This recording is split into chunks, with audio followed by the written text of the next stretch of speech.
nosso Senhor. Aí estou aqui com a Marlene, a rainha das cabeleireiras de Guarulhos. É uma das que cuida do meu cabelo, do cabelo das minhas filhas e de muitas pessoas tradicionais e não tradicionais de Guarulhos. Ela faz com muito carinho, tudo que ela faz é com amor. E aqui o sobrinho dela, o Enzo, olha lá para o Olha lá, Enzo. Aqui, ó. O Enzo, olha o olho dele.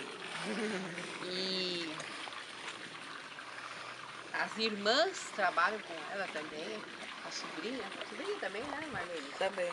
E a filha dela tem uma loja dentro do salão que vende as camisas da Dudalina. Onde fica mesmo o endereço, Marlene? Rua Soldado Elias, Vitorino de Souza, número 103. Então repete. Rua Soldado Elias, Vitorino de Souza, número 103.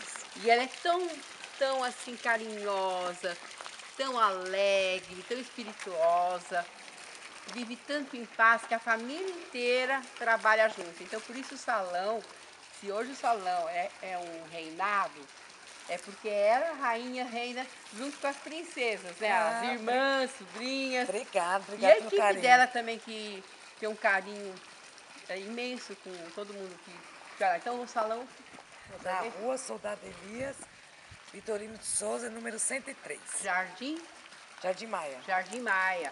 Então é uma casa assim, pintada de cor de rosa, cor das mulheres, né? Muitas mulheres lá. Só tem um cabeleireiro, né? Um ou dois, né? Tinha dois, agora tem dois só um cabeleireiro. E eu trouxe hoje para ela visitar a fazenda do colégio na Yamad.